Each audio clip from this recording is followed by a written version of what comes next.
tal? ¿Cómo están? Sean todos bienvenidos a este espacio donde a través de lo que se pretende sea una amena charla, intentaremos encontrar precisamente ese momento, evento, anécdota o confesión que a todos nos hará decir, ahí está el detalle. El día de hoy compartiré una mesa con un excelente padre de familia, gran abogado, exfuncionario público, impulsor del gobierno abierto y crítico puntual de la Cuarta Transformación. Hoy nos acompaña Gabriel Montiel. Comenzamos.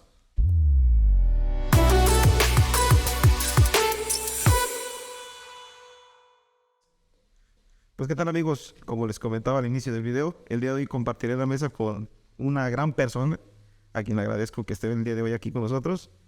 Licenciado Gabriel, ¿cómo está? Ezequiel, muy buenos días y muy agradecido por tus conceptos. Simple y sencillamente soy una persona que, bueno, pues ha crecido el esfuerzo del trabajo. No vengo de una cuna de ricos, sino pues de mucho trabajo, tanto de mi familia personal. Y bueno, pues tengo, como tú decías, un padre de familia primero que nada. Tengo una esposa sensacional, unos hijos que mi mujer ha criado de una manera pues honrada, crecer con honradez, a prepararse, a estudiar y a ser hombre y mujer de bien. Tengo dos hijos, un hombre y una mujer. Y la verdad de las cosas es que sí he ejercido algunas cuestiones en el servicio público, he manejado algunos temas de gobierno abierto, pero bueno, pues que gracias a Dios y a la vida he encaminado por el tema también de la seguridad. Estuve en las mesas de seguridad y justicia que proponía la Fundación Ciudadana para el Desarrollo Integral de Michoacán, de Roberto Ramírez, y trabajé también en estos temas con Causa en Común, allá en la Ciudad de México, y hemos estado trabajando del lado de la sociedad civil. Impulsamos el tema de la ley de responsabilidades de los servidores públicos, a través de Causa en Común precisamente, que hablaba de la participación ciudadana y de la creación de los comités de participación ciudadana en el sistema nacional anticorrupción. Yo tuve la fortuna de estar en el Senado presentando el proyecto de ley, que después, bueno, los diputados lo hicieron como quisieron, tomaron por asalto este sistema y de alguna manera pues lo ocuparon, lo utilizaron para poder incrustar dentro de ello a la clase política. Es un sistema que nació muerto y que no va a servir para nada, tanto así que, por ejemplo, de la Ciudad de México ya se desintegró por la falta de apoyo gubernamental. Y hemos estado participando pues en muchos temas. Algo que me apasiona mucho, como tú lo decías, el tema de gobierno abierto, que también lo queremos plantear para el tema del legislativo, que es lo que corresponde a legislación abierta. Pero bueno, pues tú sabes que la clase política siempre busca hacer las cosas a la escondida, estirar la mano y levantar el dedo. Esto es lo que los distingue. Y por otra parte, pues la parte que mucha gente no conoce de mí es que yo soy un licenciado en Derecho egresado de la Universidad Nacional Autónoma de México y que tuve mi vida profesional la mayor parte del tiempo en la iniciativa privada. Empecé como pasante, más bien como estudiante de Derecho en una empresa que se llamaba Vidas Purificadas SADCB. Esta empresa era concesionaria de Pepsi Cola y ellos tenían las plantas en la parte noroeste del país, allá en Sinaloa, Sonora, Baja California Sur, y después se abrió la última planta en Chihuahua, en Ciudad Juárez. Yo llegué ahí, gracias a Dios, haciendo carrera a ser director jurídico. De ahí me regreso a Ciudad Cuaretigo, donde hago un despacho con Rodrigo Ramírez. Y ahí fue donde empezamos prácticamente a trabajar con los gobiernos. Me llamó Carlos Sandoval para trabajar con él como asesor jurídico. Estuve con Carlos Sandoval, un gran amigo, un gran ser humano. Amigo, así es. Y posteriormente me fui al gobierno de Taretán a ayudarle ahí a Rafa Castillo.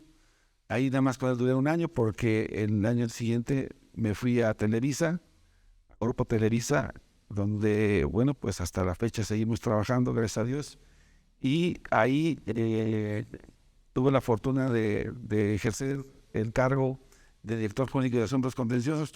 Una encomienda bastante fuerte. ¿Es difícil? Sí, muy difícil, porque manejas más. En ese tiempo yo tenía alrededor de 2.400 asuntos. Y no son asuntos solamente en México, sino son asuntos en todo el mundo. Porque uno escucha Televisa y luego lo primero que se nos viene a mente es la televisión, los programas, pero tienen, como cualquier empresa, tiene también el tema jurídico. Bueno, Televisa es un monstruo. Fíjate que cuando yo llegué a Televisa, eh, es una situación, una anécdota a mí me gusta mucho porque es la parte sustancial de uno como persona, ¿no?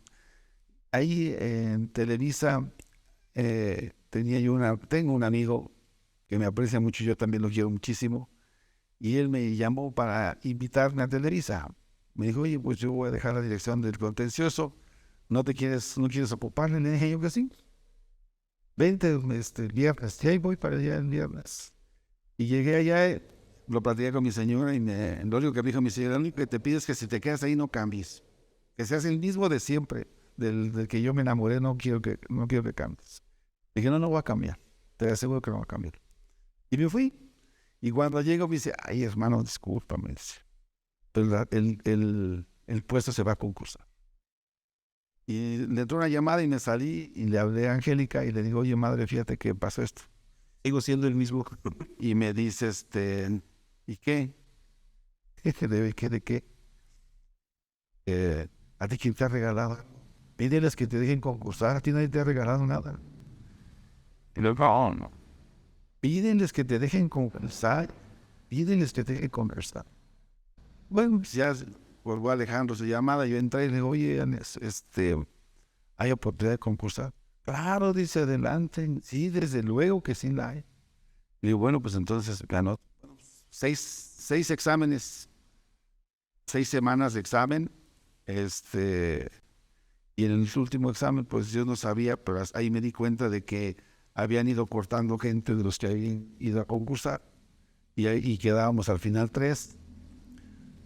Obviamente, pues nosotros, hijos de gente pudiente, de gente O con relaciones, con influencia, y dije, bueno, pues, de modo, le dije yo a Joaquín Valcárcel, que en ese tiempo era el vicepresidente jurídico, le dije, oye, Joaquín, pues yo te quiero pedir de favor, en que gane, pues me digas para felicitar.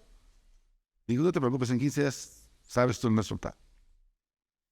Pasaron los 15 días, no pasó nada, y pues yo dije, bueno, pues, ni hablar, y tampoco soy nadie para que me hablen y me digan, fíjate que ganó fulano.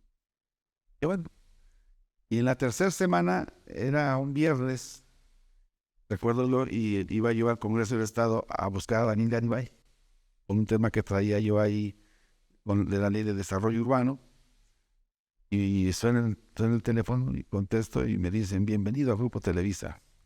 Vamos con tu jefe. Y ya me pasaron con quien por todo el tiempo que he estado ahí ha sido mi jefe, y me dice, ¿cómo ves, compañero? Le hicimos, y que dije, caray. Le dije, ¿en serio? Sí, en serio, ¿te quedaste tú? Bienvenido, te esperamos para los exámenes y todo. Y la verdad, nunca me imaginé que después de la gloriosa Universidad Nacional Autónoma de México, contra lo que se diga por Yasmín Esquivel Moza, era lo más grande, que es lo más grande que yo en mi vida he sentido, el amor por mi facultad de Derecho.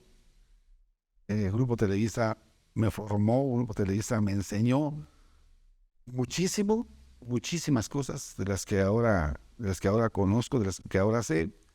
Me abrió muchas puertas, cantidad de puertas. Y bueno, pues de ahí viene mi incursión al sector público, que no fue tampoco fácil, porque no era algo que yo quería. Me llamaba la atención el servicio público, sí, pero no como para quedarme. Y recibo la invitación de Wilfrido Lázaro para entrar al Ayuntamiento de Morelia, pero yo tengo que pedir permiso a Televisa porque tengo un contrato firmado y habla de confidencialidad. ¿Cuánto duró en Televisa? No, pues en Televisa duré del 2006 hasta la fecha. O sea, todavía sigo yo estando en el Grupo Televisa. ¿Y es difícil trabajar para Televisa? Es difícil. Ahí no hay que no puedes. Ahí se puede. Se tiene que poder. Si tú no haces el último esfuerzo, ahí es la ley del último esfuerzo. No hay de que hay una anécdota por ahí de Ross O'Brien, un entrenador de fútbol americano, que decía, nunca hay que decir que no se puede hasta que no se terminan las cosas. Y esa situación me ha marcado mi vida en el sentido de que yo no puedo decir no puedo. O sea, yo sí puedo. Y a lo mejor va a haber un límite en el que tenga que buscar ayuda, pero las cosas tienen que salir. Bien o mal, tienen que salir, tiene que haber un resultado. Nosotros, los seres humanos, los que tenemos trabajo, los que hemos desarrollado algo como, por ejemplo, tú aquí en este espacio, que la verdad te felicito, me siento muy orgulloso de que me hayas invitado. Gracias, no, por contar. Además te conozco de tiempo atrás y sé que eres una gente de mucha lucha, también de tu familia. Gracias.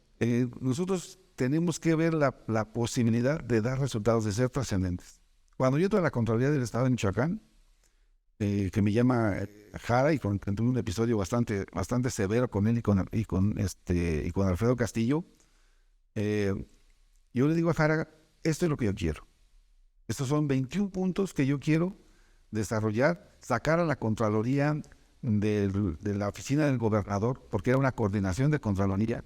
Entonces había que llevarla a un espacio en que hubiera no dependencia del gobernador, sino que hubiera autonomía de gestión y buscar de ahí la autonomía financiera, porque un órgano de control que solamente sirve a los intereses del presidente o del gobernador o del presidente municipal, pues no sirve para nada. O sea, tiene que ser trascendente. Precisamente, y en el marco de lo que estamos platicando ahorita, sí me gustaría que nos explicara a nosotros, a quienes no sabemos, qué es lo que es un contralor, porque recientemente lo estamos escuchando mucho en el tema de la Ciudad de México con el escándalo del contralor y que viajó al Super Bowl y todo.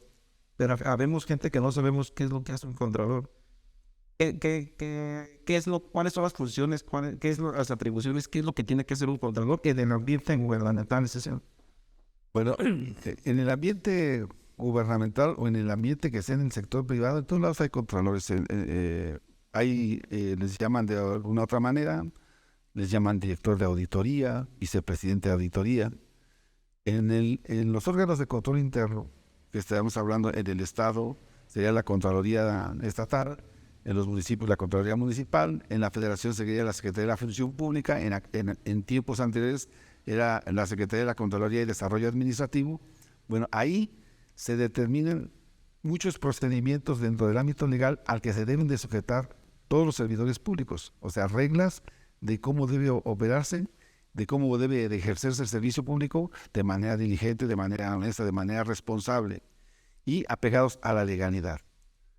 En ese sentido, bueno, pues para poder hacer prevalecer estos 4 principios, lo que debemos hacer es tener un aparato de fiscalización, una estructura de fiscalización que determina si el ejercicio del gasto público se ha llevado en términos de los presupuestos, en términos de la normatividad de contabilidad gubernamental y en términos de lo que corresponde a la ley de fiscalización. Entonces, ¿qué es lo que debemos hacer los contralores o los que son contralores? Es primero establecer la legalidad del gobierno. Segundo, la honorabilidad del gobierno.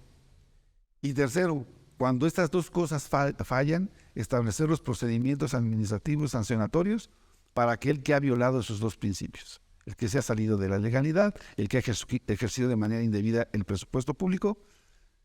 Contra estas personas, bueno, debemos de ejercer las acciones correspondientes, atender a señalar su responsabilidad y a sancionarla. No solamente que se quede en un bosquejo de decir, bueno, aquí hubo un desvío de recursos, no pasa. Es vigilar y sancionar. Es vigilar y sancionar. Establecer normas, vigilar que se cumplan y en el caso que no sea así, entonces sancionar.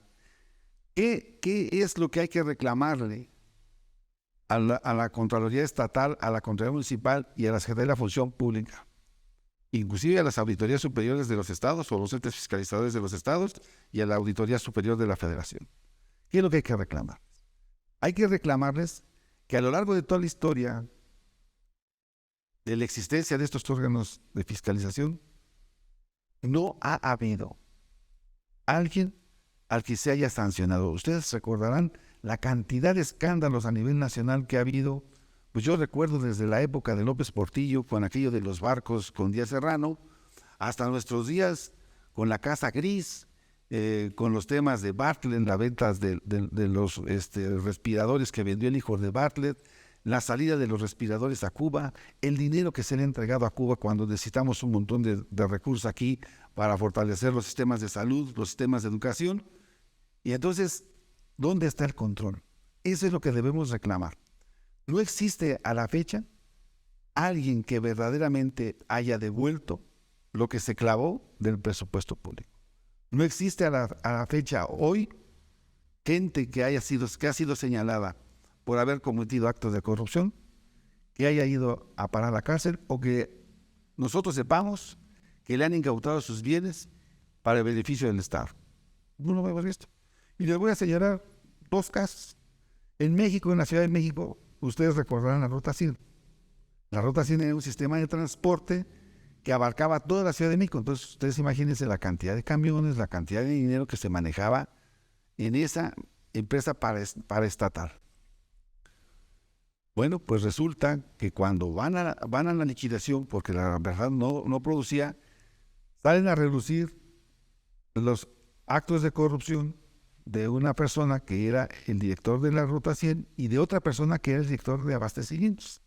Cantidades multimillonarias. Bueno, pues estas 2 personas jamás pisaron la cárcel, jamás se les incautó nada y siguen ahí caminando. Un caso muy especial, el de la profesora Elvester Gordillo.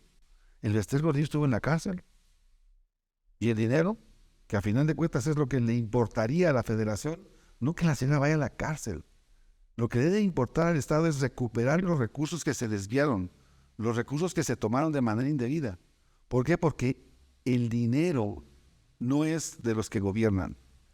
El dinero es de los que somos gobernados, de los que pagamos impuestos. Siempre he dicho que aquel que diga, no todos pagamos impuestos, por ejemplo, la señora que está en la esquina, que es ama de casa, no paga impuestos, no, pues cuando va y compra un refresco, ya pagó IEPS y ya pagó IVA, claro que se paga. Entonces paga impuesto.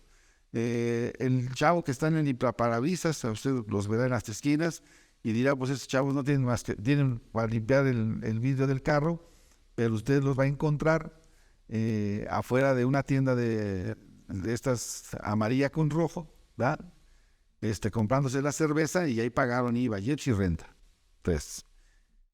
Entonces no pueden decir que todos los mexicanos no pagamos impuestos. Todos los mexicanos pagamos impuestos y si nos imaginamos este mundo de contribuyentes, esto quiere decir que más de 100 millones de mexicanos pagan $1 de impuestos diario. Estamos hablando de 100 millones de pesos diarios de impuestos. De ahí la importancia de vigilar en qué se gasta. De ahí la importancia de vigilar en qué se gasta el dinero, ese dinero en qué se aplica.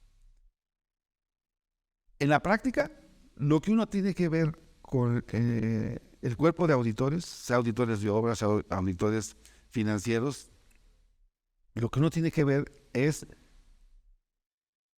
el trabajo que se haga sea trascendente. Yo les decía a mis auditores, a ver, ¿ustedes qué hacen? Y me decían, auditoría. Sí, que hacen auditoría, pero ¿cuál es el objeto de su trabajo, el resultado de su trabajo? Observaciones. Y luego, ¿cuál es la trascendencia del trabajo? Pues entregarlo, pero ¿para qué entregarlo? No, pues para entregarlo. O sea, no sería la finalidad de su labor. Entonces yo digo, el resultado del trabajo de cualquier persona debe ser que tenga trascendencia. Si no tiene trascendencia, estamos perdidos. Si ese trabajo, a mí me pasó en el Custodial Municipal de Morelia, me entregan mi pliego de observaciones, lo empiezo a revisar con mi director de fiscalización y me encuentro unos faltantes terribles y unas actividades que no eran propias del servicio público. Alguien que ocupaba, por ejemplo, un espacio en un área gubernamental y lo rentaba como cafetería y en lugar de ingresar ese dinero a la tesorería, lo ingresaba a la tesorería, pero de su cartera. Pero era hijo de alguien importante ahí en el gobierno y entonces cuando voy con el presidente digo, oiga, pues aquí está esto y va para atrás. Me dijo el presidente, no, déjame el pliego, no. Esto tiene que trascenderlo. O revuelve dinero ahorita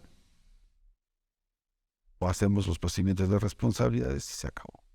En ese tiempo no estaba la ley de responsabilidades como ahora. Ahora sí hay la posibilidad de establecer los procedimientos tanto de investigación como de instauración de manera permanente y sin problema. Y en aquel tiempo tenía uno que ir al cabildo y decirle al cabildo que si estaban de acuerdo, que si querían, y levantaban la mano la mayoría, por si eran priistas, perredistas, panistas, lo que fuera, y entonces se sometía a la autorización del cabildo. Ahora ya no. Ahora se tiene que hacer primero la investigación. Después de la instalación, si es una falta grave, se resuelve internamente en la Contraloría Estatal o en la Contraloría Municipal.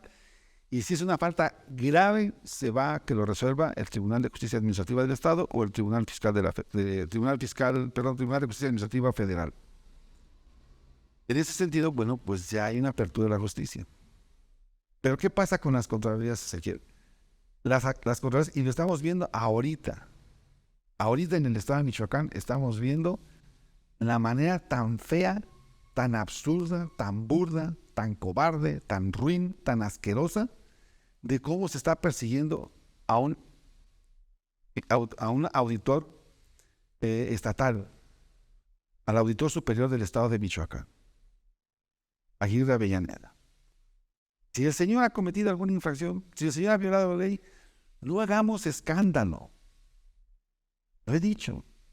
Si Silvano Aureoles es ratero, pésquenlo por ratero y siguiendo los causas legales, métanlo a la cárcel. Métanlo a la cárcel, quítenle sus... Pero quítenselos. No pase como los demás. Entran a la cárcel, después salen y viven igual. Y les valió gorro. Todo lo que pasó no pasó. Lo están persiguiendo y de la manera más tonta. ¿Por qué? Porque lo primero que le hacen es pegarle a la estructura. Es decir, el Congreso dice, le quitamos todos sus recursos, unidad programática presupuestal, no le damos dinero para que opere, ¿y qué es lo que sucede? Pues que el señor empieza a cojear. Pero cuando uno tiene equipo, cuando la gente que está al lado de uno, nunca voy a decir que abajo de uno, al lado de uno, porque para ser jefe en una institución, sea privada o pública, lo primero que hay que empezar por ser es líder. Y el líder no dice yo, el líder dice nosotros. El líder habla en plural, no en singular. Y ese señor tuvo esa cualidad y ha tenido el respaldo de sus empleados. Pero la pregunta es, ¿hasta cuándo puede soportar una familia el que le paguen su salario disminuido? Y es a donde han ido los diputados y ahora se iban a reunir en estos días para liberar la situación de las nóminas de los trabajadores de la Auditoría Superior de Michoacán. Ahí abre la posibilidad para que sea un tema político. Es un tema político. Porque claramente entonces no pertenece al partido del poder. Sí, es un tema político, pero además es un tema que se presta para el análisis. ¿Qué esconde el gobierno del Estado en la Cámara de Diputados que no quiere que suceda o que no quiere que se dé a conocer a la luz pública? ¿Qué es lo que soporta o lo que respalda esta persecución por quitar del cargo de auditor superior de Michoacán a Aguirre Avellaneda?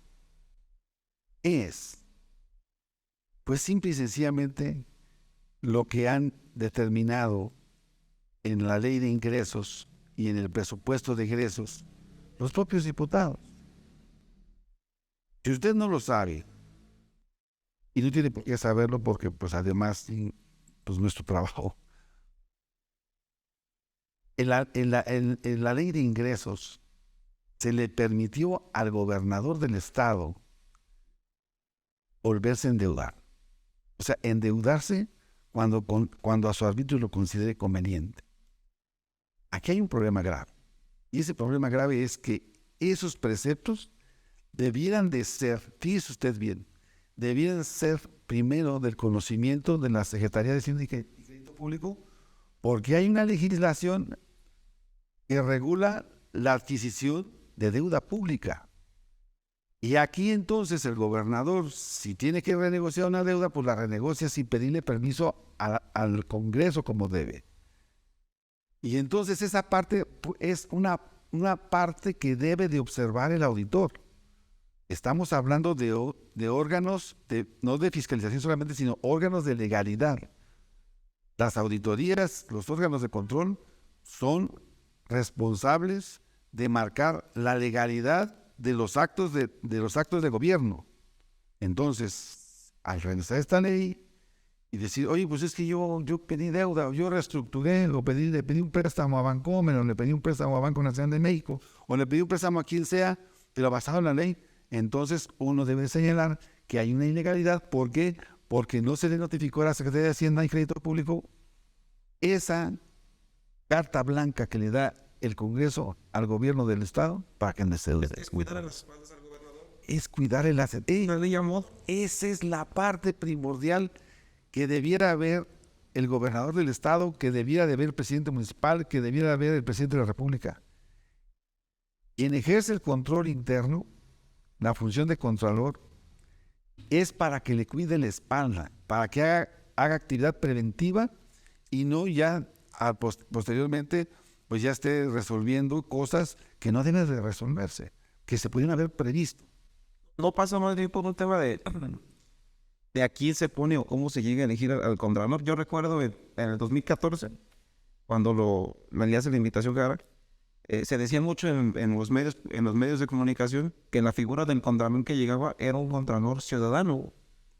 Y eso lo resaltaba mucho porque no tenía ninguna afiliación, no pertenecía a ningún partido político, no tenía relaciones con algunos miembros del gobierno. Y eso como que a la gente le empezaba a dar un poquito más de seguridad y tranquilidad, porque decían, bueno, al menos no es amigo de, o lo puso tal. Era el perfil ciudadano del que se hablaba cuando usted llegaba. Sí, en ese tiempo, pues la verdad es que yo llegaba a la Contraloría de Morelia, yo llegaba con la experiencia de la Contraloría de Pepsi. Llegaba conociendo temas de fiscalización, temas de control interno. Llegaba yo con toda esa intención, pero lo primero que yo tenía que hacer, y fíjese bien, y usted no me va a dejar mentir, usted que lo está mirando, ¿cuáles son los rubros más olvidados del gobierno? 2. Usted revise el presupuesto de egresos de cualquier nivel de gobierno y se va a dar usted cuenta que la policía, el tema de seguridad pública, y el órgano de control interno tienen los presupuestos, y discúlpeme, los presupuestos más piojos, los presupuestos más pobres. Son las de la esquina. Cuando yo llego a la Contraloría de Morelia, lo primero que reclamo es mi lugar. No como Gabriel Montiel, sino mi lugar como parte del gobierno. Porque le quiero decir que la Contraloría no es parte de la administración pública, ni estatal, ni federal, ni municipal. Es parte del gobierno, es parte de lo que es el ayuntamiento y es parte de lo que conforma una entidad que va a estar ajena al gobierno, ver las cosas desde arriba. Y entonces a mí lo que llegaba yo a las juntas de gabinete y me mandaban hasta la esquina.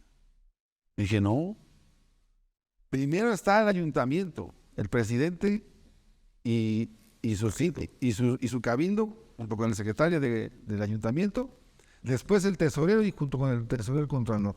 No, pero el contralor estaba hasta el último. Entonces yo reclamé el lugar de la Contraloría. Tenía yo un presupuesto, fíjese, nada más para fiscalizar más de 4,000 trabajadores. Un presupuesto en ese tiempo de 18 millones de pesos. Un audito. Y empiezo a revisar y lo primero que encuentro es que tenía yo muchos colaboradores que no estaban titulados. Hacer auditoría con alguien que no tenga la patente para el ejercicio de un cargo, como contador, como licenciado en economía, como administrador de empresas, como abogado, pues no sirve para nada. O como ingeniero, como arquitecto, no sirve para nada. Sí, pero un área de membrete, pues no tomaba la importancia necesaria. Área de membrete, exactamente. Entonces, ¿qué es lo que hicimos? Juntamos a todos los colaboradores y dijimos, a ver, aquí todos somos contralores, y entonces vamos a hacer las cosas bien. De un paso al frente el que no esté titulado. Le dio el paso al frente y le dije, tienen de aquí a junio para titularse. Si no se titulan, les doy las gracias y se van. De titular. De titular. Y ahora que yo voy a la Contraloría del municipio de Morelia, me recuerdan ese momento y algunos señores les digo, muchas gracias, porque la verdad me siento más seguro en mi trabajo, puedo opinar con seguridad, sin que me arrebatan que no tengo título, que no tengo cédula. Esa es la parte fundamental del ser humano. O sea, que todo lo que hagas vaya con una pisada firme y no con una pisada dudosa para que te resbale. No, y además con la certeza de la profesionalización del área, del área más importante, que es la que cuida los manejos y cómo se debería de ejecutar el recurso. Así es, ahí en la Contraloría de Morelia tenía yo 32 empleados, 32 colaboradores para auditar. Y entonces le dije al presidente, yo necesito traer gente, al menos deme la oportunidad de tener 50 personas. Y la otra, no quiero que mi presupuesto dependa de lo que el secretario de administración me quiera dar. Yo quiero decirle cuánto es lo que ocupo. Entonces, el presupuesto de la Contraloría en el ejercicio siguiente subió a 50 millones de pesos. ¿Llega al 2012?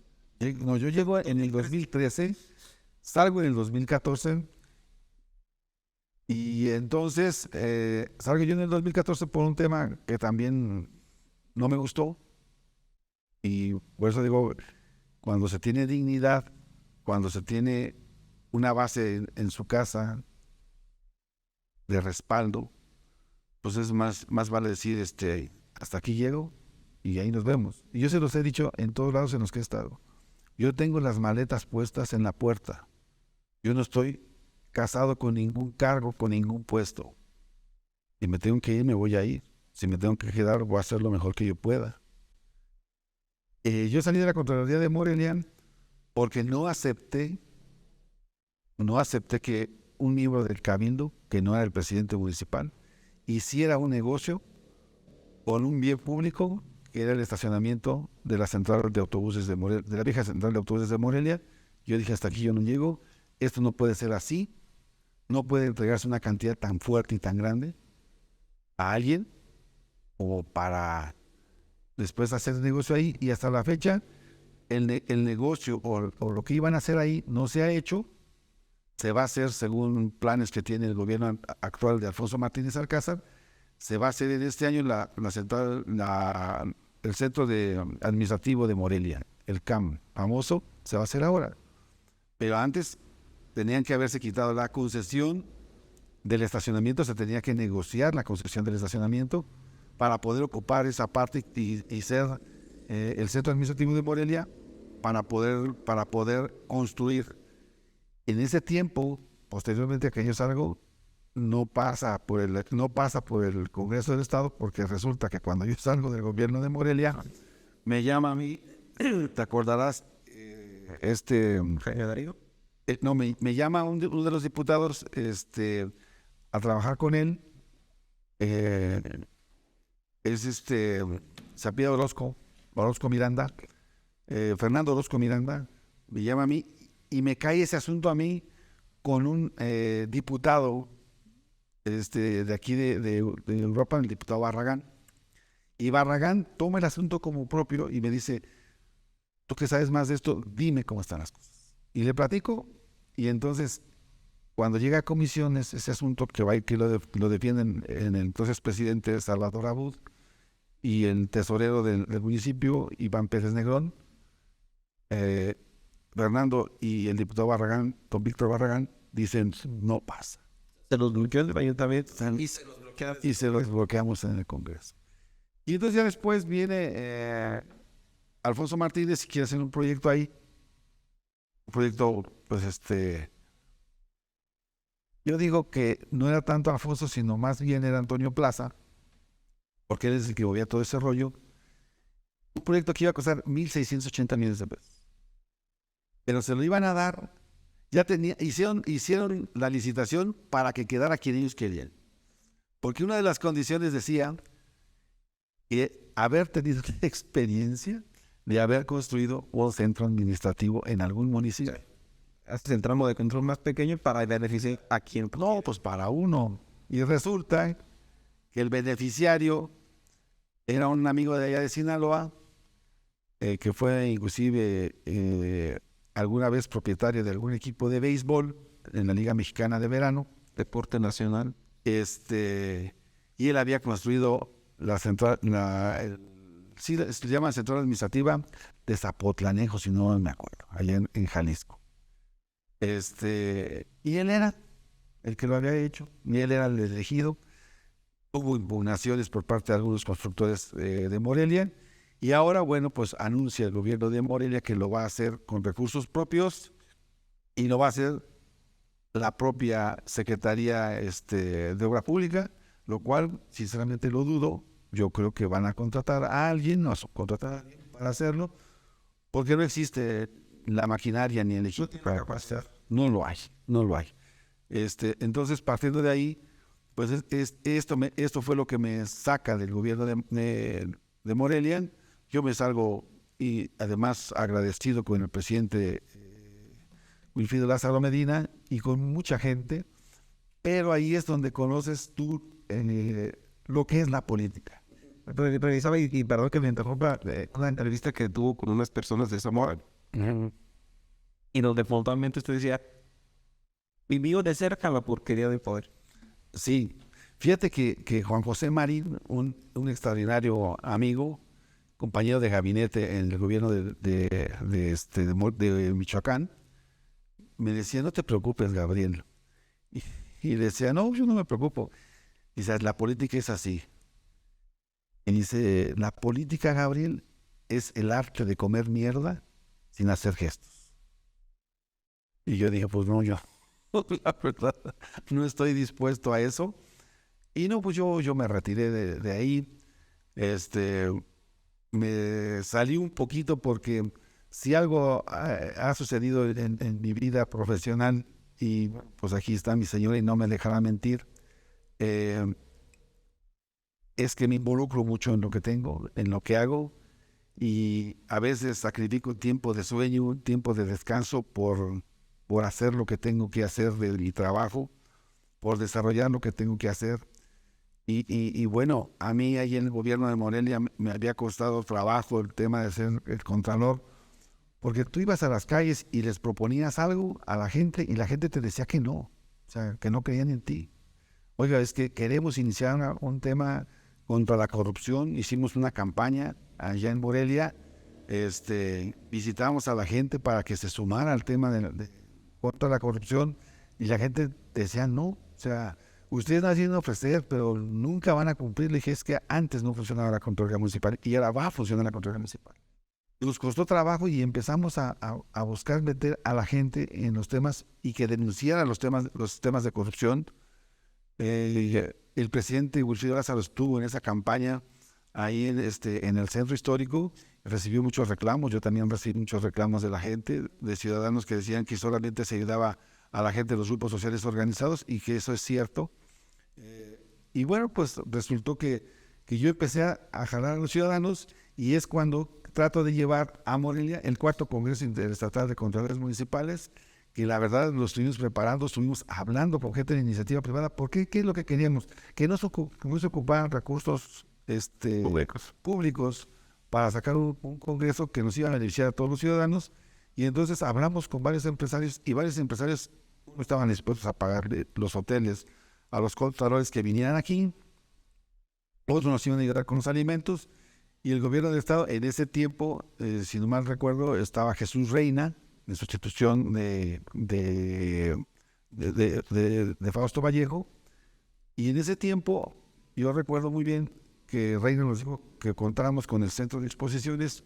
Cuando vienen el comité organizador de los congresos, acá ven el centro de exposiciones y les parece de maravilla. Los hoteles en los que se iba a ocupar, todo estaba bien. Al final el congreso no lo organiza ni se lleva a cabo en Morelia, por decisión del contralor que me sucedió, que prefirió ocupar el recurso que se había obtenido para poderse cambiar de oficinas a unas oficinas más modernas, a unas oficinas más bonitas, a unas oficinas más funcionales, que organizar un evento que hubiera beneficiado a todos. Y hoy traen problemas porque la renta de ese lugar donde se fueron Es en el centro. no es ahí en Acueducto y Tatabasco. Ustedes despachaban en el centro, ¿no? Yo despachaba en Manantiales, una oficina pequeña. no me podía quejar, además, de verdad, no se ocupaba tanto espacio porque la mayoría de mis auditores estaba fuera en campo. Pero se cambiaron las oficinas de un solo piso, prácticamente en un piso completo, modernas las oficinas. Esta es la parte que a mí en lo personal me molesta, que la administración pública tenga todas las comodidades y la gente que de un taller no las pueda tener tenga que buscar la manera de hacerse de un taller y que le lleguen a inspeccionar y que le cierren y que le hagan tontería y media, o la gente que abre un comercio en un lugar pequeñito también los estén jodiendo cada rato con inspecciones en lugar de apoyarlos para decirles cómo sí se puede su negocio, no cómo no se puede su negocio o no se puede su negocio. Y esta parte del Congreso Interestatal vuelve a pasar lo mismo. O sea, así como me bloquearon para el tema del estacionamiento, pues me bloquean para el tema del Congreso. Va el presidente municipal, me dice: Gabriel, te pido el favor que busques que te den el Congreso y que tú lo organices de manera externa. Le dije: no voy a meterme más. Y entonces buscan otra sede, en la Asociación de Contralores municipales, y se lo llevan a Puerto Vallarta. En junio de ese año, estando yo aquí en Uruapan, me llaman de la Casa de Gobierno y me dicen que quería hablar el gobernador Jara conmigo. Yo dije: ¿que para qué? Además, yo a Jara no lo conocía. Lo conocía por la universidad, pero personalmente no teníamos ninguna relación. Y Jara me dice que me esperaba a las 7 de la noche. Yo estoy en Uruapan, de un poco de tiempo para llegar yo allá con usted, dejar a mi familia en mi casa y ya. Ya llegué yo con él y me dijo que le habían pedido que yo fuera el contralor del Estado y me pedía de favor aceptar el cargo. Yo más o menos me imaginaba para qué me llamaban, y ya ahí en la casa de mi suegra hice un papelito con 21 puntos que fue los que le entregué, pero jamás pensamos o jamás prevenimos que la interlocución del gobernador no iba a ser con el contralor, sino iba a ser con Alfredo Castillo, que venía con otros intereses muy ajenos a los míos como contralor, un tema de legalidad, un tema de conducirse dentro del marco de la legalidad y la aplicación de los recursos de manera correcta conforme a los presupuestos aprobados. Nunca se contó con eso. Yo llego a la Contraloría y entonces en julio siguientes era el Congreso Interestatal de Contralores Municipales en Vallarta, y viene la Contralora estatal de Guanajuato y me dice: licenciado, apóyame para llevarlo. Lo organizamos los dos estados, Michoacán y Guanajuato. Y le digo: ¿sale? Hablé con el gobernador, me dijo que sí, que adelante, sin problema. Ha sido un congreso el de Vallarta, la verdad, increíblemente bueno. La participación de Michoacán fue de primer nivel.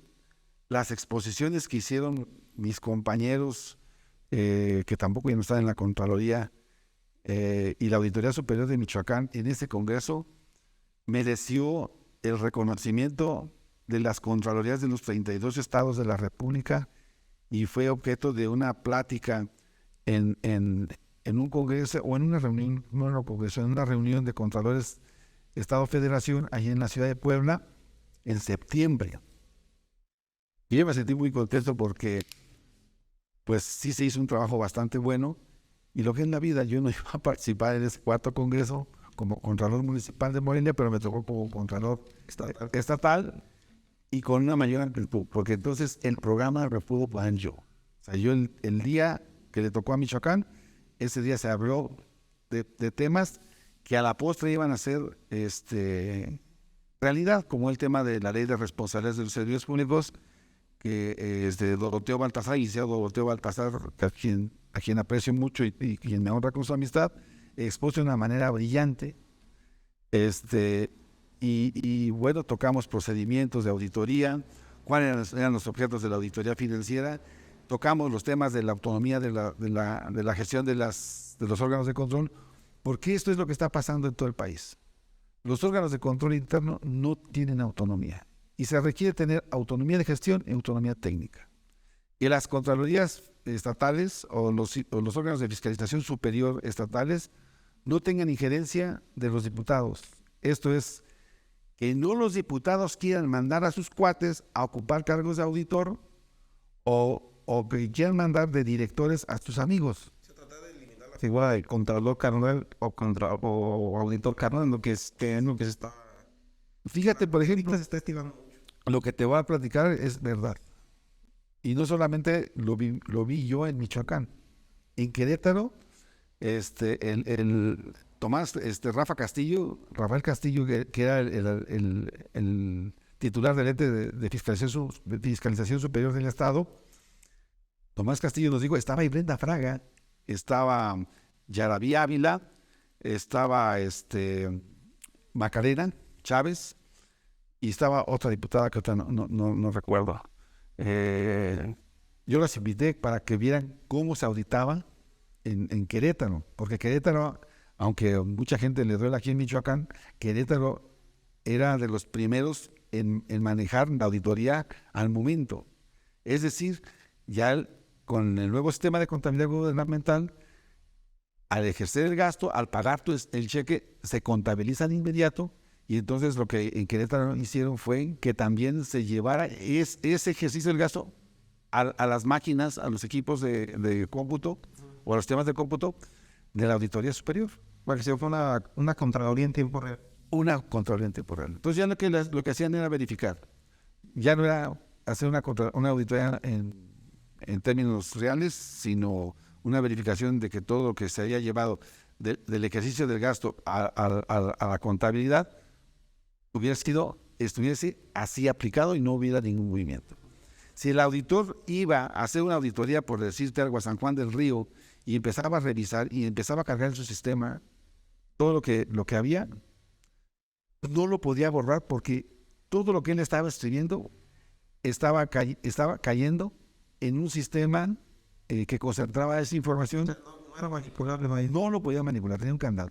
Y entonces, ¿qué es lo que pasaba? Que si se había equivocado, tenía que hablarle a un supervisor para que el supervisor autorizara el cambio. Entonces, quedaba asentado todo registro que permanece. Uno de los estados que menos corrupción tiene es Querétaro. Y ahí empezaron con el municipio de Querétaro, Santiago de Querétaro. Iniciaron con un programa que desarrolla Carlos Alberto Rivera Rentería, un tipo impresionantemente bueno como auditor y bueno como persona.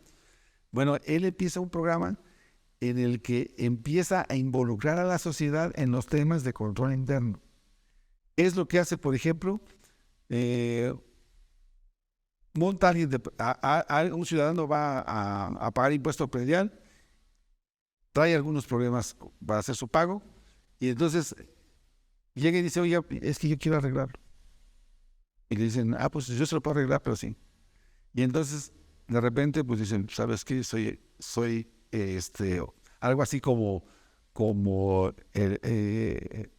un ciudadano enmascarado o alguien que viene por parte de la Contraloría, te vamos a dar cómplice entre responsabilidad. Hacen como los chequeos que hacen las empresas, el Mystery Shopper, que es cuando van a probar cómo es el sistema de venta de una empresa, y hay empresas que se encargan de revisar cómo funcionan algunas empresas. Me imagino que de esa manera. Así exactamente se hizo, y lo mismo en los temas de seguridad. Los policías ya volteaban a ver si el cuate que estaba aquí al lado no era alguien. No sabían si iban a cuidarlos. Se iban a cuidarlos. Entonces, de tener un índice en pesos y centavos, de que la corrupción le costara al municipio de Querétaro 100 millones de pesos, le llegó a costar más o menos 14 millones de pesos. Ese sistema, por lo que entiendo, es, hoy se mete un gasto, se revisa, se fiscaliza, y si ese gasto lo puso el encargado de compras y beneficio familiar, ahí rebota. Ahí están. ¿Sabe quién es el proveedor? Se revisa toda la cadena de la licitación, la asignación, las condiciones de entrega, las condiciones de pago, todo esto. No, poco se detiene y se revisa. Y una cosa que yo quise involucrar cuando subí en la Contraloría de Morelia fue la auditoría de materiales. ¿Cuántas veces hemos visto obra pública en la que te pavimentan una calle y a los 4 o 5 meses ya empiezan con cuartas ruedas. Y ya empezó con problemas y entonces nadie quiere responder. Entonces yo decía, esto es consecuencia de la baja calidad de los materiales. ¿Y por qué hay que baja calidad de materiales? Pues es obvio. Pues si le tengo que dar al presidente, le tengo que dar al de obra, le tengo que dar al supervisor, pues ahí me llevo parte de mi utilidad. Entonces, ¿a dónde la llevo? Pues simple y sencillamente al material, A la calidad. a la calidad del material. Esto ya lo está haciendo la Auditoría Superior de Michoacán, la Auditoría de Calidad de Materiales. Otra cosa que también es importante en los municipios es la Auditoría de Sistemas. Es una innovación que trajo un despacho de la Ciudad de México, la Auditoría a Sistemas, que lo estaban aplicando inclusive en Bancomer. Entonces yo platiqué con ellos y dije, oye, ¿de qué manera podemos nosotros hacer una auditoría a lo que es, por ejemplo, los sistemas del pago del impuesto predial? ¿Tú te imaginas los negocios que se hacen al amparo de los sistemas en el impuesto predial? Me imagino y es Vox Populi, pues todo lo que se hace. Pues da la casualidad, por ejemplo, que si tú vas a ver los valores catastrales de algunos terrenos en zonas residenciales, pues pagan cuota mínima. Y el cuate que tiene una casa de interés social en un fraccionamiento X, paga casi lo mismo que ellos. Entonces, esa parte, si queremos igualar lo que es los pobres con los ricos, o sea, de que pague más impuestos el que más tiene o el que menos tiene, Está proporcionado, güey. sí, así como lo establece la ley o la Constitución. Entonces, yo creo que el revisar los padrones del impuesto predial no se hace útil, se hace necesario y urgente en todos los municipios del país. Ahorita que tocaba el tema del sistema que implementa de Querétaro, entonces sí se puede, pero no se quiere. Entonces aquí Sí se puede, no se quiere, y no pueden decir que no se puede porque lo primero que decir es que Querétaro tiene más presupuesto, tiene más dinero para poder comprar los equipos que traen los sanitarios. Cada auditor trae un ángel, una computadora de mano, y ahí va registrando y va tomando copias de los documentos, va escaneando documentos y los va mandando.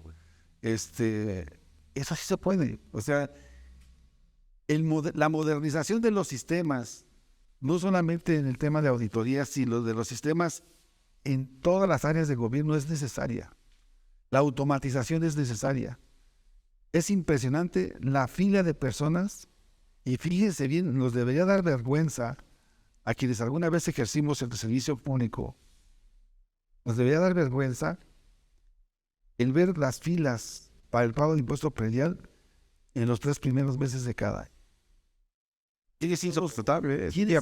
Pero ¿quiénes son los que van a pagar? La verdad. No me digan que va a pagar el cuate que es dueño de una huerta de aguacate que tiene 20 hectáreas de aguacate. Va la gente más humilde a pagarse. Va la gente, el trabajador, el obrero. Los que buscan pues la condonación por pagar en tiempo y forma. Y una condonación que no existe. Es mínimo. No existe. ¿Por qué? Porque te dicen, va a pagar lo mismo que el año anterior. O cuando dicen, traiga su credencial del INAPAM, o traiga usted su credencial de jubilado y le vamos a hacer descuento. Es puro papeleo. La verdad, es pírrico lo que les dan de descuento, pero esa gente está formada horas y horas y horas y horas. Que fomenta el sentido de la urgencia para la captación rápida del... Para la captación rápida y además, ¿tú crees que es correcto que salgan a decir, hey, recaudación récord de impuestos? No, hombre, hijo, pues esa es tu chamba. ¿Cuál recaudación récord? Entonces, si tú me estás diciendo que tienes recaudación récord, yo quiero como ciudadano, quiero que me des mejores servicios públicos. ¿Cuántos fraccionamientos hay que pagan sus prediales? Y voy a hablar de donde yo vivo. Donde yo vivo, todos pagan su impuesto predial porque yo, en los recorridos que he hecho por el fraccionamiento, jamás he visto una Una notificación. un sello de embargo, una notificación de embargo. Y nunca más. El fraccionamiento donde yo vivo tiene una cuota de mantenimiento anual que los mismos colonos establecimos, y nosotros somos los que le damos mantenimiento a jardines. Le pagamos a un camión de la basura para que pase a recoger, un problema que hay muy continuo aquí en Europa en el tema de la basura. Tenemos nuestros jardineros que están podando y cortando los jardines, y tenemos una manera de resolver algunos problemas. Por ejemplo, cuando hubo hundimientos, se resolvían ahí. Y cuando hemos ido a pedir ayuda a la autoridad porque no podemos con el gasto, Que además es obligación de la que autoridad. además es obligación de la autoridad, ha sido un verdadero trajinar por parte de la persona que estaba al frente de la asociación de Colón. Así. Y la verdad es que el predial debiera dar para poder atender todas las demandas de urbanización de todas las calles y todos los fraccionamientos que existen en un municipio. Al menos los servicios públicos básicos Por aquí, por ejemplo, el tema de la basura. está de la chingada. Pero aquí, ¿por qué no, y al igual en Morelia, ¿por qué no han abierto el tema de las concesiones? ¿Por qué abrieron el tema de las concesiones? Porque es un negocio. La basura es un negocio. Usted dirá, este país está loco, ¿cómo es un negocio la basura? La basura es un negocio. Y es un negocio muy grande. Y podemos comprobar de personas que han estado al frente de la Secretaría de Servicios Públicos que se han hecho millonarios con la basura. Oye, es de las áreas más peleadas al momento de la partición. Claro, y bueno, en Morelia hasta muertos hubo por el tema de la basura. Hasta muertos hubo por el tema de que se peleaban las concesiones, de que se peleaban las rutas, de que se peleaban todo. Hay personas, y no es un trabajo indigno, pero sí es un trabajo riesgoso.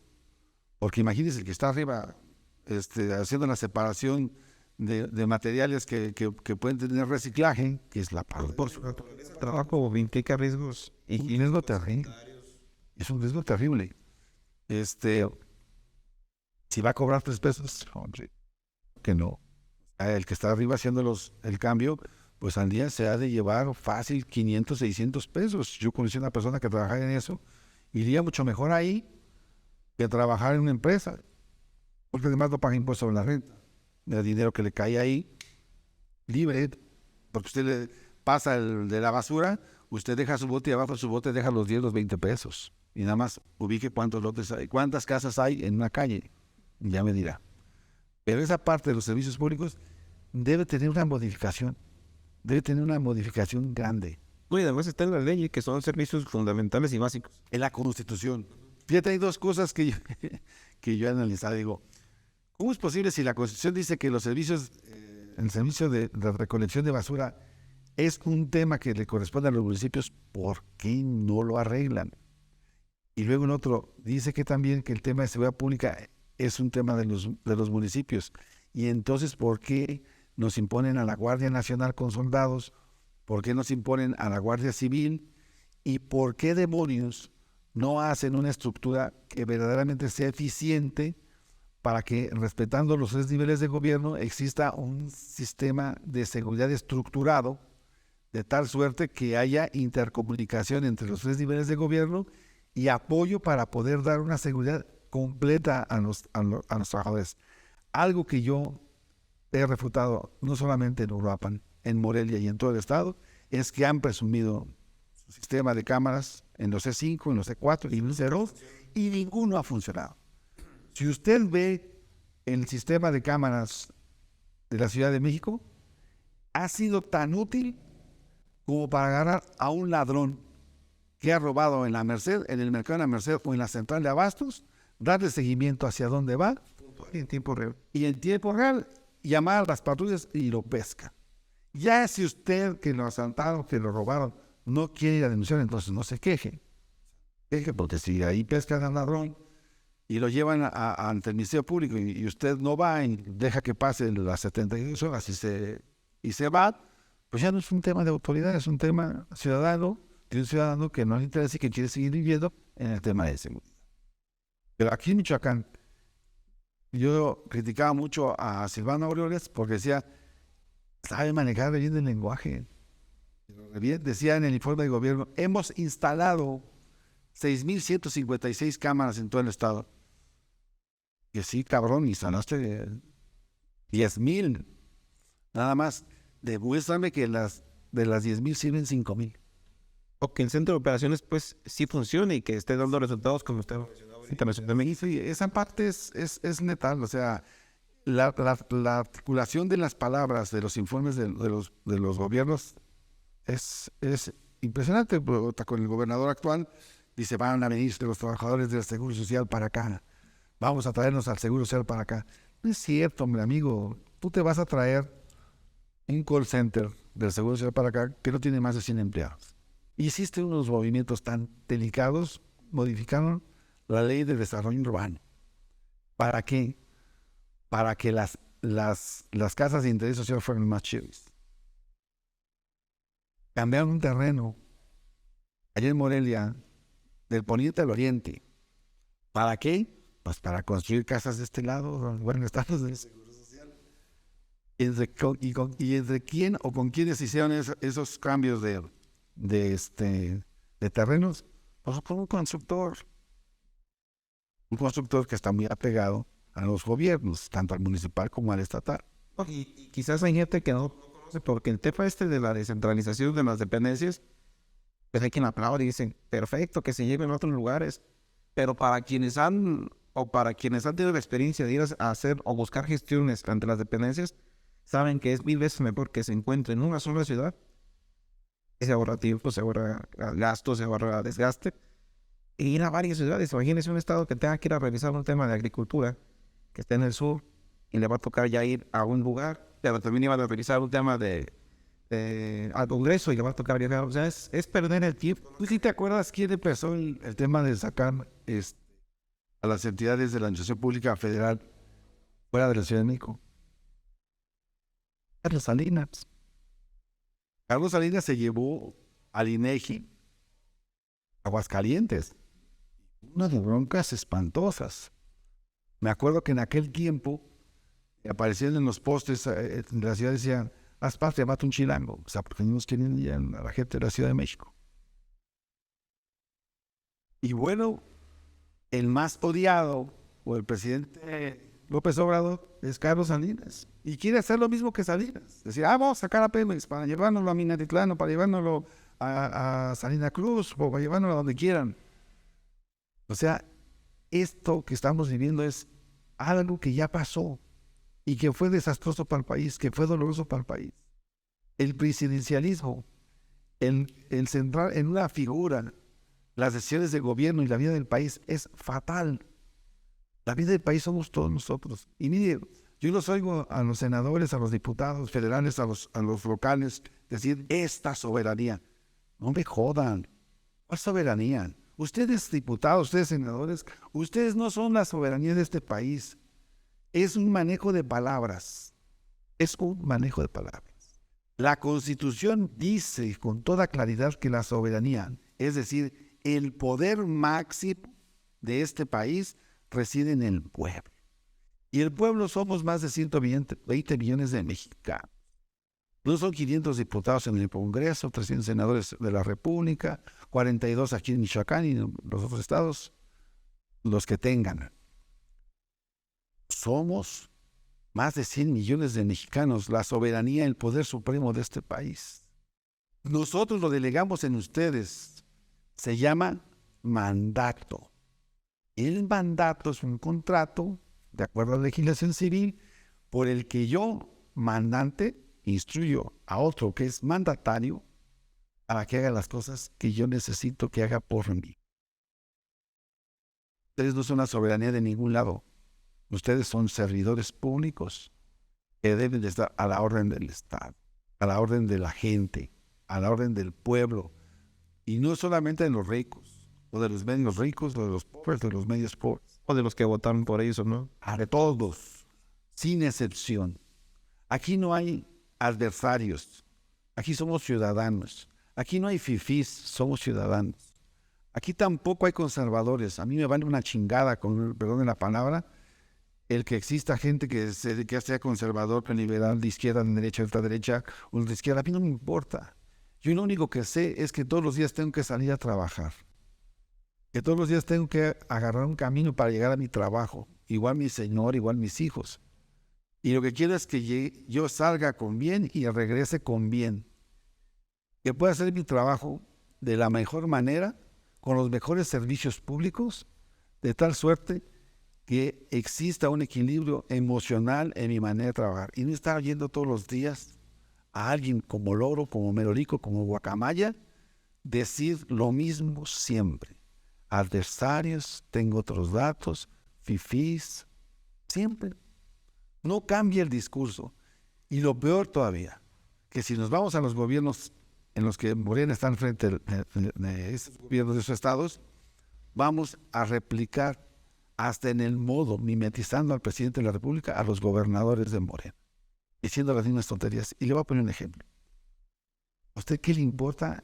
Usted ya oyó al procurador de justicia, al procurador del consumidor en la Ciudad de México que dice quiénes quieren los precios. Ya oyó quien le dice que en la gasolina le dicen y que van a revisar y que van a hacer, y no hace nada. Pero después le dicen a usted dónde está, quiénes quieren los precios. Bueno, pues el gobernador lo replica aquí. Y dice bien lo que le voy a decir. Uruapan, Soriana de Uruapan, ha salido 2 o 3 veces como el lugar en donde se vende la canasta básica más barata, 1,092 pesos. Y en Morelia, otro lo vende a 1,150 pesos. ¿A mí qué me importa? ¿Y yo cómo voy a venir a decir a mi señora, vamos a Europa a comprar? No, y además, Esta básica, no. O sea, pero si viene por la libre, pues ¿para qué ¿para qué me sirve? O sea, esa información, ¿para qué me sirve? Y ahí es cuando yo digo, la persona que está al frente de la Secretaría de Economía o de Desarrollo Económico, que es un licenciado en Derecho, que ha tenido 0 resultados, que fue secretario de Cultura con Silvano Aureoles Conejo, no tiene ni la más mínima idea de lo que es manejar un tema de desarrollo económico. Esa es su información, ese es su trabajo que presenta cada martes en Morelia. Cuando debiéramos estar platicando de inversión, cuando debiéramos estar platicando cuántos inversionistas van a venir a Morelia para crear empleos, porque hace falta empleos. Cuando queremos saber cómo se está desarrollando el tema del aguacate, no que nos dé números como los que dieron para el Super Bowl, que decían que iban a vender quién sabe cuántos millones de toneladas de aguacate en el Super Bowl, que es un evento de una semana. No me quiero imaginar. Entonces, ¿qué pasa en los demás tipos del año? Los aguacateros de Michoacán, de Jalisco y de otros lados se preparan nada más para el Super Bowl. O sea, preparan toda su cosecha para el Super Bowl. Si en una semana venden más de 100 millones de toneladas, quiero imaginarme, pues cuántas venden a lo largo de la temporada del aguacate. Y la otra, fíjese que viene esa noticia y después viene la otra por parte de las autoridades norteamericanas en las que están juzgando al aguacate michoacano por todo el relajo ambiental que traen al haber cambiado los usos de suelo de manera indebida e ilegal para producir aguacate, que como ustedes lo saben, bueno, ustedes aquí saben más que yo de eso, el aguacate es un gastador de agua y los pinos son almacenadores de agua. Entonces la pregunta es, ¿a quién le creo? Y el secretario de Desarrollo Económico hablando de precios. Bueno, me dices que está bien, pero no te lo estás criticando el tema del cambio de uso de suelo. Sí, y esa parte, pues para mí es sustancial. Ahí hay otras cosas, por ejemplo, que nosotros, pues a lo mejor ya estamos viejos y antiguos, no sé, ustedes están chavalones, pero ayer pasamos por el centro, yo me acuerdo de un presidente municipal que dicen que se voló la pérgola, y yo creo que sí, en kiosco ahí en mi centro. Ayer preguntamos, ¿y las bancas? ¿Dónde quedaron las bancas? Son ahí de la Plaza Morelos. Hay leyendas urbanas, ¿no?, que dicen que están en algún rancho o en alguna propiedad de algún... No, pero yo creo que vemos a la gente sentada en las jardineras. O sea, ¿por qué quieren cambiar la vida tradicional de todos los urbapenses que están tan tranquilos, disfrutando su plaza, disfrutando lo poco que hay para estar a gusto, para distraerse? ¿Por qué no creamos que aquí en Europa tenemos puros aguacateros? Aquí en Europa hay mucha gente humilde, mucha gente de trabajo, de verdad, y que su única distracción es salir a la plaza. Y me pasando la gente. Antes escuchábamos música ahí en el kiosco, que también ya desapareció.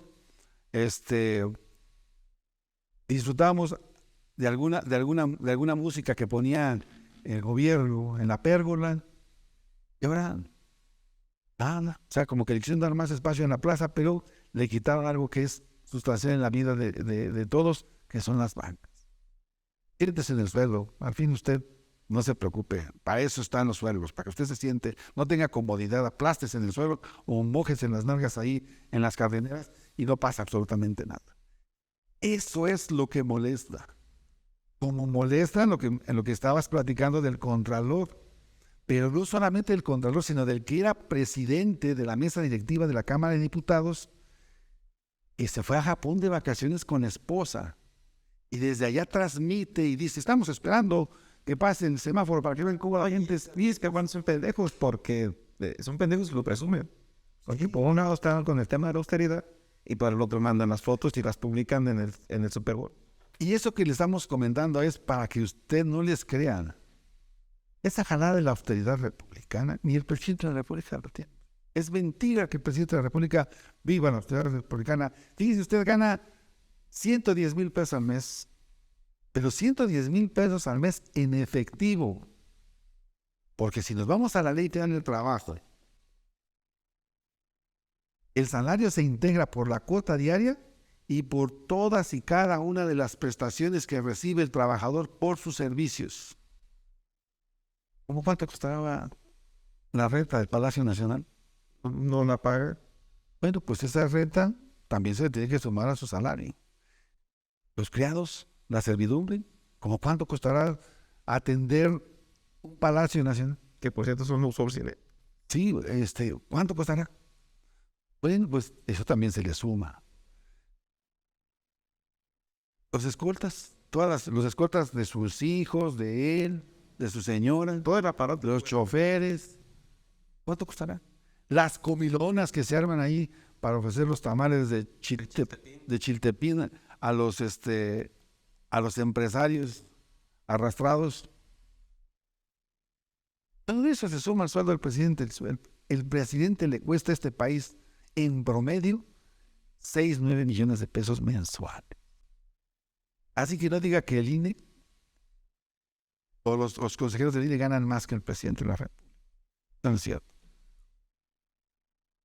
Y esa parte del Contralor que se va a Estados Unidos a coger Super Bowl, dice que el primo le regala, un primo que lo quiere mucho desde que era chiquito, le regala un boleto de 100,000 pesos. 2 boletos de 100,000 pesos, 200,000 pesos. Ya violó la ley porque normas que él mismo estableció, que él mismo estableció a prohibirle a los servidores públicos de la Ciudad de México sin recibir regalos. Él recibió un regalo de 200,000 pesos. Dice 200,000 pesos, quizá cuánto haya sido. La pregunta es, hágase la justicia en las muras de mi compadre y en las mías, o empezamos por decir, soy ejemplo, me autosacrifico, me voy a la fregada por sinvergüenza, por mentiroso y por ladrón.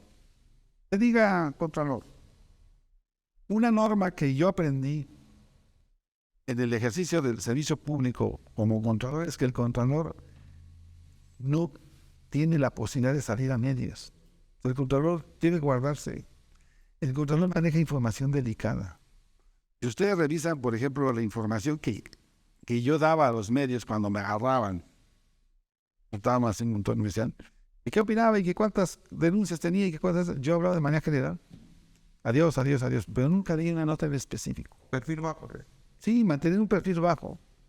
Mantener un perfil bajo porque esa parte es la parte más sagrada del tema del control interno, del tema de la fiscalización. No puedes estar apareciendo en los medios porque al final del día, pues tú no eres un ente político, tú eres un ente exacto, un ente científico, un ente matemático, que tienes que dar resultados. Quieras o no quieras, tienes que dar resultados. Y tomando en consideración esto, yo les pregunto, ¿cuándo han oído ustedes? Bueno, hasta hoy sí lo oí, perdón, si hay un caso de Morelia, la Contralora que está actualmente, María del Carmen Rodríguez Cerrejón, ella rindió un informe y ese informe lo puso a la consideración de toda la ciudadanía. Antes decía yo, voy a publicar el informe, se los voy a dar a algunos, y me decían, esos informes deben ser del conocimiento de uno, de verdad. El pueblo tiene derecho a saber qué opinó la Contraloría, por ejemplo, de un puente que se hizo. ¿O qué opina la Contraloría de que dicen que nos dieron 100,000 despensas? Y empiezan a preguntarse, oye, pues nada más repartieron 60. O sea, esos informes le permiten precisamente al ciudadano dar una opinión sustentable de temas que a ti mismo te afectan. O sea, porque no me van a decir, por ejemplo, que el cuate dice, compramos unos 100 carros para el servicio de limpia. ¿Dónde están? Tenemos 300,000 trabajadores barriendo las calles. ¿Dónde están? Se ven. No se ven. Exacto, no se ven. Hemos impulsado la seguridad pública y de repente te encuentras al alcalde allá en Morelia comprando en Máximo Duty ropa bien barata, así como de fardo, y atrás de él 16 personas que dan. Esa es la incongruencia. Temas hay para hablar y muchísimo, licenciado. Cantidad de temas. Aquí en este podcast tenemos la segunda o última etapa del mismo que se llama de primera intención, y le platico más o menos de qué va. Vamos a estar viendo aquí en la pantalla, licenciado, algunas imágenes. Y lo que buscamos es que ustedes nos platiquen de primera intención cuál es el primer concepto que se me viene a la mente de dicha imagen. Esta es la etapa con la que cerramos el podcast. Vamos a comenzar, licenciado.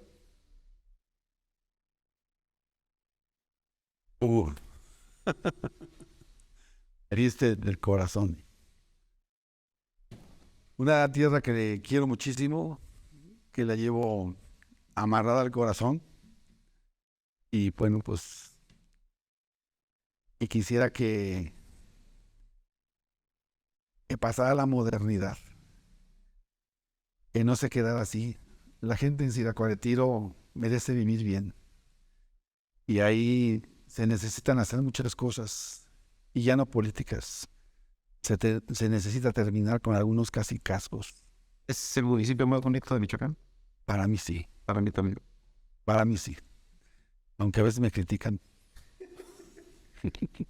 Pasamos a la siguiente, licenciado. La Universidad Nacional La Torre de Rectoría. Fíjate que contra lo que se diga, la Universidad Nacional Autónoma de México no pierde honor ni pierde gloria.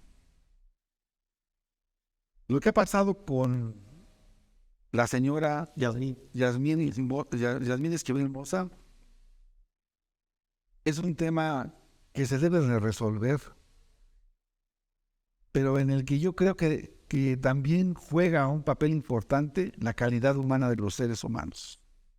Si yo estuviese en su lugar, renunciaría a mi cargo, arreglaría mi problema y daría la cara. Pero cuando una persona que comete este tipo de tropelías, como es robarse una tesis, plagiar una tesis, se sustenta en el paso del tiempo para hacer valer temas como de prescripción, como de caducidad, pues esto quiere decir que sí puede ser señalada como alguien que cometió un ilícito, pero que no va a pasar nada, que ella puede seguir ahí y esto no puede ser así. Además, estamos de acuerdo que una actitud de una persona no mancha la historia y el prestigio. No, porque entonces estaríamos tirando por la basura tantas personas y tantas gentes que pasaron por la Facultad de Derecho, muchos michoacanos, por ejemplo, que han pasado por esa institución y que han sido grandes juristas. No podemos dejar médicos que también han dejado su cabeza ahí en el estudio o en la cátedra y que pues han salvado cantidad de vidas en el país. Este es el alma mater de México. Hablamos de la Universidad de Michoacán de San Nicolás de Hidalgo, hablamos de todas las universidades del país, pero el origen de todo está ahí. No. El origen de la cultura está en la UNAM y el engrandecimiento de las instituciones o el empobrecimiento de las instituciones no lo hacen los seres humanos, no lo hace la gente, porque todos los que estuvimos ahí le debemos nuestra educación al pueblo. Yo me siento halagado de haber salido de la Universidad Nacional Autónoma de México, de ser egresado y titulado por la Universidad Nacional Autónoma de México. Y estoy convencido y tengo la seguridad de que yo le debo mi educación al pueblo. Pues a la siguiente, licenciado. Un tema que he visto que lo toca y lo toca de manera puntual. A ver, desde hace mucho tiempo este país entró a la competitividad. El mundo global implica competitividad. ¿Por qué voy a tener miedo yo a que llegue competencia a la parte o al sector en el que yo ejerzo mi actividad profesional, mi actividad comercial, mi actividad de servicios, mi actividad de comercio? No. Si yo quiero competir o es que si quiero ser mejor, tengo que entrar a competir. Las plataformas de Uber y las plataformas de Didi y las demás que existen, porque no solamente es Uber, hay muchas. En Morelia hay muchísimas, inclusive la del Taxi Rosa, o sea, una aplicación que solamente les da atención a las mujeres y son manejados por mujeres. Para competir hay que prepararse para ello. Y el servicio de transporte público no es un servicio de transporte político. Los líderes de los taxis son gente que viene emanada de los partidos políticos, principalmente el PRI. Nacieron en el PRI y crecieron en el PRI, y de ahí se hicieron de organizaciones de concesiones, inclusive, que han ido dominando, pero que no han ido modernizando. Yo solamente conozco a una sola persona, y es perredista de corazón, es concesionario, es líder de una asociación civil que administra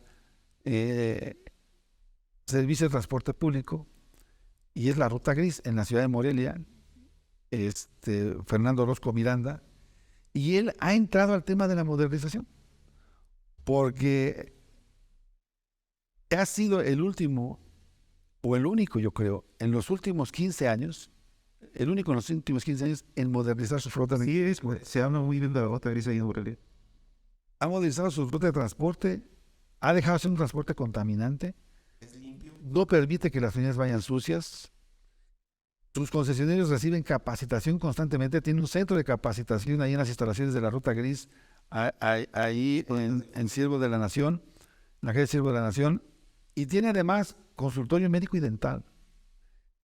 Tiene una escuela en donde les imparten cursos de idiomas, les imparten, les dan preparación en temas de reglamentos de tránsito, de ingeniería de tránsito. Eso es prepararse para competir. Pero si yo quiero quitar al Uber, y voy a poner un ejemplo tristemente aquí en Uruapan. Usted toma un taxi del que quiera y se sube al taxi y lo primero es la peste hedionda de la unidad y toda sucia. Y empieza usted a brincar en el trayecto y llega y el taxista le cobra a usted 100 pesos. Usted lo verifica contra la tarifa de Uber y le cuesta 30 pesos, 40 pesos menos. ¿A dónde se iría? A un carro particular que va limpio, que va con un cuate que le saluda, que le dice si la música le molesta o si quiere algún tipo de música, y hay algunos que le ofrecen a usted un vaso con una botella de agua o le ofrecen algún dulce. Yo ni acepto los dulces ni acepto el agua, pero la atención ahí va. Es la que cuenta. Entonces, si no nos preparamos para competir, pues estamos perdidos, ¿eh? Porque en un mundo globalizado, la competencia es lo que más se pondera. Por eso existe en este país una Comisión Federal de Competencia. Y lo que quisieran los taxistas arreglar no es tomando calles ni haciendo marchas con sus taxis por todas las avenidas, creando caos en los demás ciudadanos que además ya nos molestan, ya tenemos suficiente con los maestros, ya tenemos suficiente con los normalistas, como para todavía aguantar esto. Si ustedes tienen alguna queja, hay una ley que se llama Ley Federal de Competencia Económica.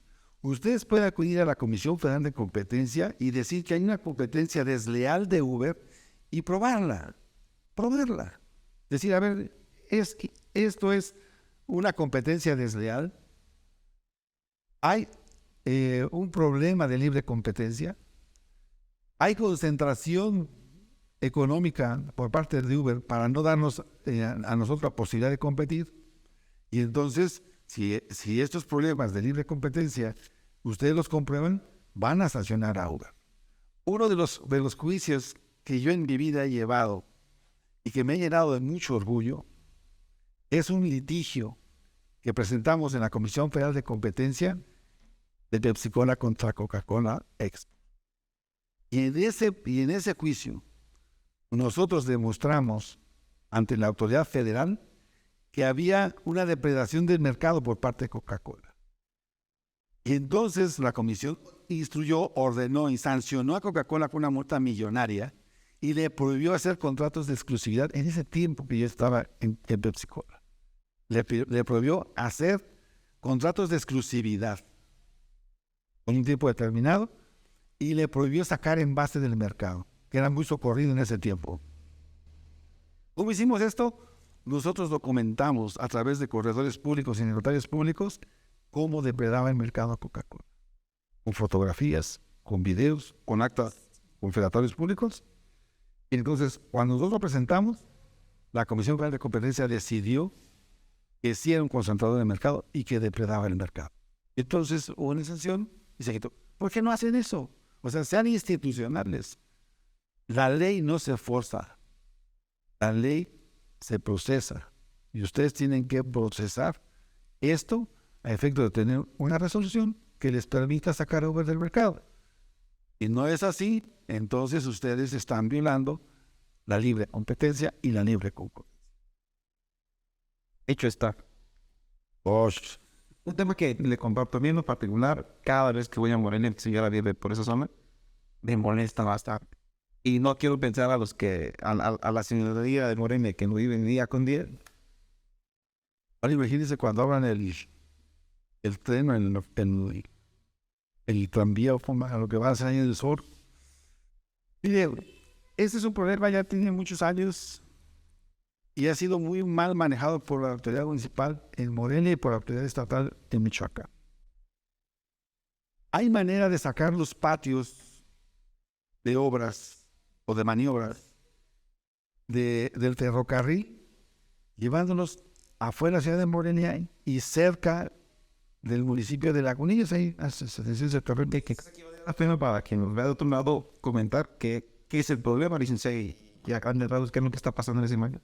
Es el paso del tren que viene de Lázaro Cárdenas o que viene de la parte del norte del país, y entonces ahí hace maniobras en esa parte de un puente que está en la avenida Madero, sobre la zona de Tres Puentes, y ahí estas maniobras a veces duran una hora o más de una hora, y han sucedido muchos accidentes, inclusive hace 2 días el cubro de Coca-Cola que quiso pasar y bueno, le pegaron en la parte trasera del trailer y hubo un desbarajuste ahí de envase regado sin producto, afortunadamente, pero pues que fue un caos y ahí estaba la policía de Morelia limpiando el lugar.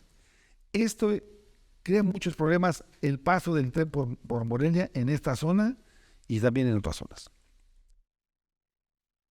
Ha sido usado de manera política por los maestros y por los normalistas para bloquear las vías del tren y no dejarlo pasar, pero también bloquean el acceso y el paso de algunas personas pues que tenemos que acudir a hacer nuestro trabajo, y lo mismo sucede aquí en Calzoncin. Bueno, este mismo tren también tiene una maniobra muy larga. ¿Por qué? Porque trae una cantidad impresionante de furgones que no permite que el tránsito sea rápido. Ellos han querido menguar a través de hacer donaciones para la construcción del puente que usted ve ahí arriba, para otro que han construido hace unos meses en Ciervo de la Nación, allá en Morelia también, pero la verdad, a final de cuentas, no fueron suficientes y, a mi juicio, muy personal, fueron un petardo grandísimo. O sea, fue como decir, ahí te doy $6 millones y no me estés dando lata. No es lo que se ocupa. Lo que se ocupa es sacar el patio de maniobras de ellos para que hagan toda su operación de cargar los furgones, de descargar los furgones fuera de la ciudad de Morelia, y el paso por la ciudad sea como en cualquier otra ciudad, ágil, rápido, sin detenerse y pasar. Aquí pasó muy similar con el tema de Calzoncillo, pero los principales afectados en Calzoncillo es precisamente la empresa ferroviaria. Sí, Porque la vialidad no es una vialidad principal como lo es en Morelia, ahí la avenida Madero. complicado el tema de todos. Muy complicado el tema. Pero sí lo tienen que sacar, ¿eh? O sea, de hecho, creo que hubo una reunión del gobernador con el Sherman de Kansas City Southern, y creo que ya están trabajando sobre ese tema. Esperemos que así sea. Olé. Algo muy polemizado. Algo demasiado polemizado, la fiesta de los toros. La fiesta de los toros para mí es la fiesta más hermosa del mundo. Y esta fiesta de toros no gira alrededor de los toreros. O sea, mucha gente dice los toreros, las figuras del toreo. No, aquí en la fiesta, el rey de la fiesta de los toros es el toro. Y yo el tema de la vida del toro la llevo de la plaza de toros al rastro, y no me gusta cómo matan a los toros en el rastro, como tampoco me gusta cómo mata a un torero 10 veces entrando a matar a un toro, porque no es un carnicero, es un matador de toros, y se supone que debe saber cómo se hacen las cosas. Ahí he dicho que el toro es la parte fundamental y sustancial de la fiesta de toros. Para entender la fiesta de toros, hay que saber por qué existe el toro. ¿Qué es el toro? Para mí el toro es el rey de los animales. El toro no es un animal provocado para ser bravo. El toro es bravo porque la bravura la trae en la sangre. El toro necesita desahogar esa bravura. Su genotipo lo hace ser bravo por naturaleza. ¿Va a desaparecer la tauromaquia? No creo. Mientras haya, decía Pepe Alameda, mientras haya una persona con hambre y sed de triunfo exponiendo la vida frente a un animal como estos, habrá fiesta de toros. Fanático de los toros.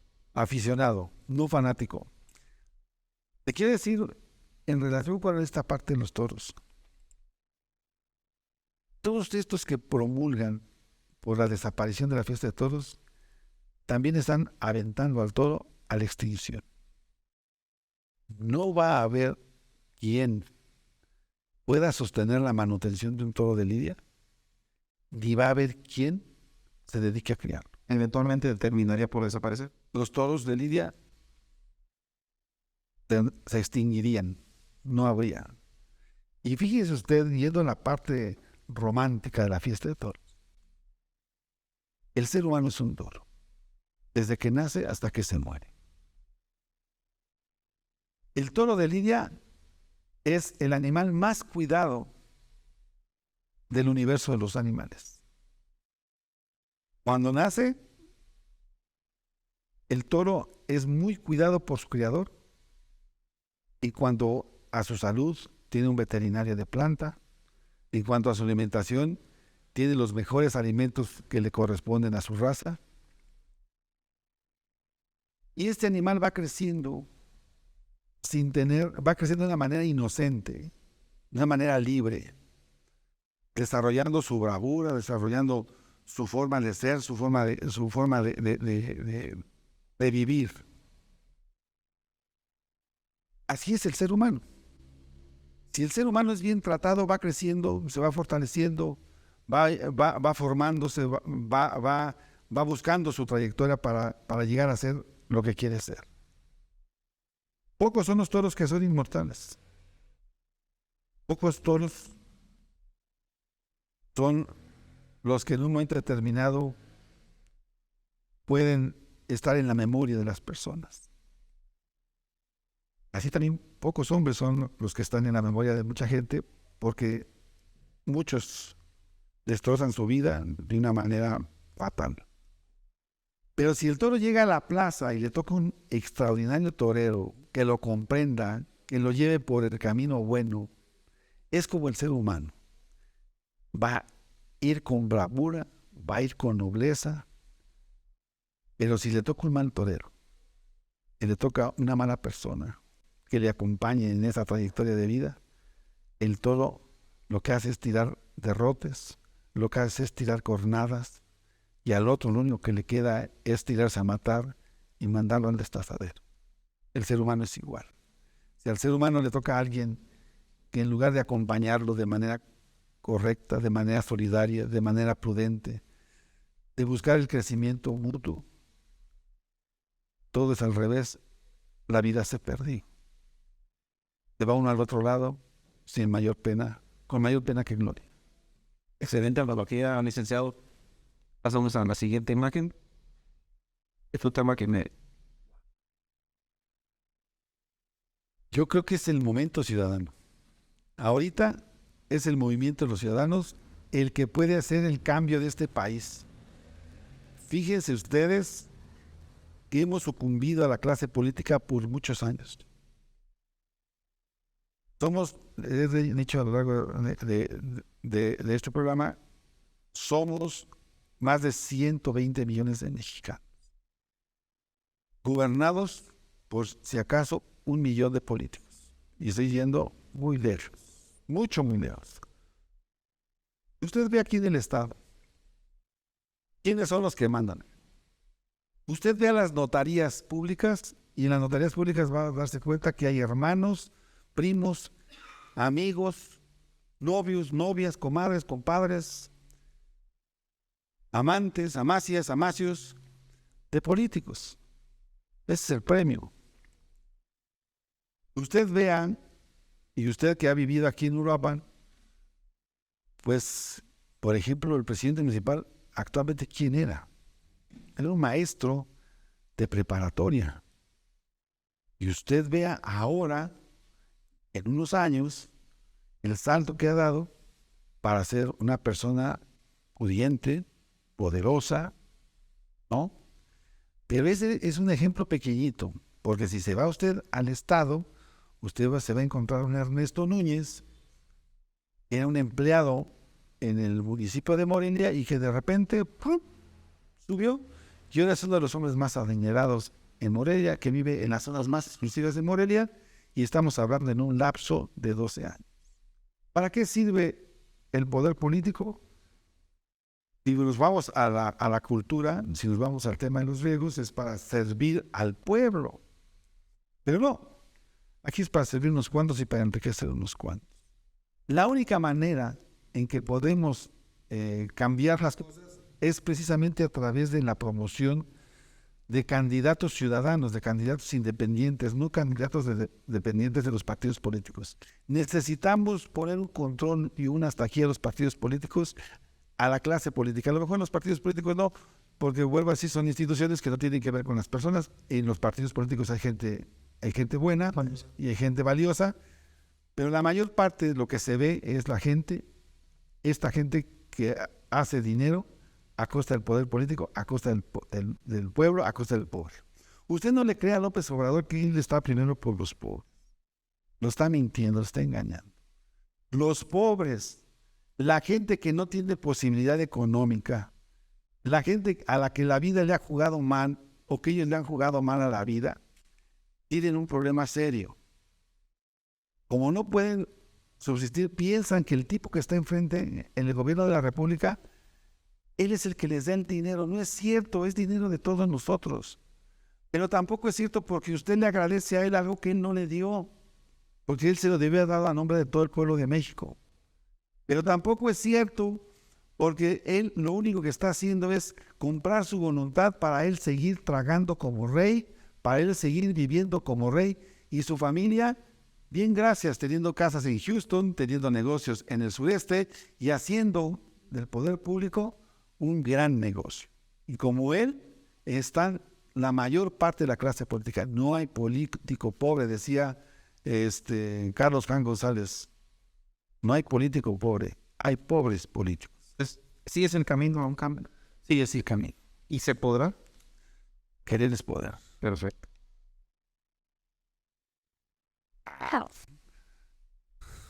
Esta es la otra alternativa para un posible cambio de régimen. Es la alternativa más pobre. Esta es la alternativa más pobre, empezando por el del centro. Alito Moreno. Qué tipo tan sinvergüenza. El de la esquina, junto con Jesús Ortega, destrozaron al PRD.